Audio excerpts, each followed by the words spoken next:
एक किसान एक सरसब्ज और पुरसुकून गांव में अपने 4 बेटों के साथ रहता था। वो निहायत मेहनती और दयानतदार इंसान था। सारी जिंदगी उसने अपने खेतों में मेहनत की और अपने खानदान को खुशहाल बनाने की कोशिश की। उसके 4 बेटे जवान, ताकतवर और समझदार थे, लेकिन उनमें एक बड़ी खामी थी। वो आपस में कभी इत्तेफाक से नहीं रहते थे। चारों भाई मामूली बातों पर झगड़ पड़ते थे। कभी खेत के काम पर इख्तलाफ होता, कभी घर के मामलात पर। एक दूसरे को इल्जाम देना उनकी आदत बन चुकी थी। अगर एक भाई कोई काम शुरू करता तो दूसरा उसे अधूरा छोड़ देता। इस वजह से ना काम ठीक से होता और ना ही घर में सुकून रहता। किसान ये सब देखकर बहुत परेशान रहता था।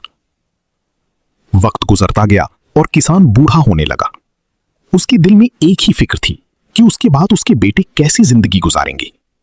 अगर वो इसी तरह लड़ते रहे तो ना सिर्फ उनका नुकसान होगा, बल्कि उनका घर भी बिखर जाएगा। उसने कई बार उन्हें समझाने की कोशिश की, लेकिन उन पर कोई असर ना हुआ। आखिरकार एक दिन किसान ने एक मंसूबा बनाया। उसने सोचा कि अल्फाज के बजाय अमल के जरिए उन्हें सबक सिखाया जाए।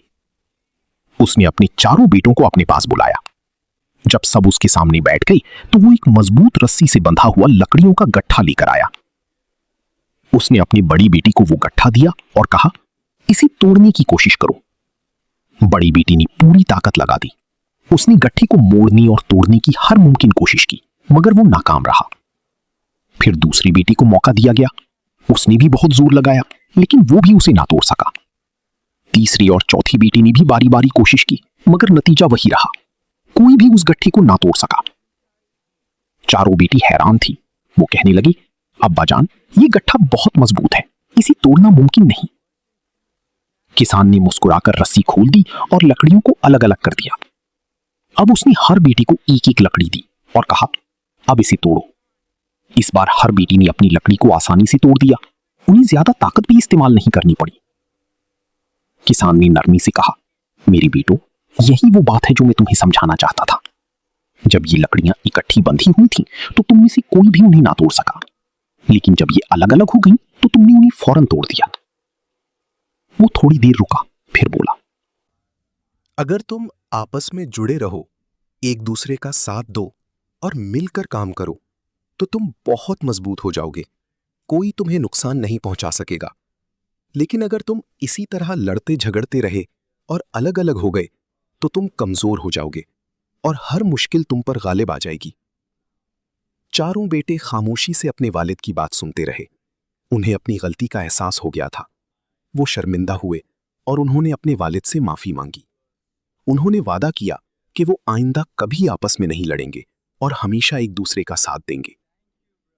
उस दिन के बाद उनकी जिंदगी बदल गई। चारों भाई मिलजुल कर काम करने लगे। उन्होंने खेतों की जिम्मेदारियां आपस में बांट ली। एक फसलों का ख्याल रखता, दूसरा पानी का इंतजाम करता, तीसरा मवेशियों की देखभाल करता और चौथा बाकी कामों में मदद देता। वो एक दूसरे की इज्जत करते और हर मुश्किल में साथ खड़े होते। कुछ ही अरसे में उनका खेत पहले से ज्यादा सरसब्ज और पैदावार से भर गया। उनका घर खुशियों से भर गया और गांव के लोग भी उनकी मिसाल देने लगे। किसान अपने बेटों में ये तब्दीली देखकर बहुत खुश हुआ। उसे यकीन हो गया कि उसके बाद भी उसके बेटे कामयाबी से जिंदगी गुजार सकेंगे। इत्तेहाद में ताकत है।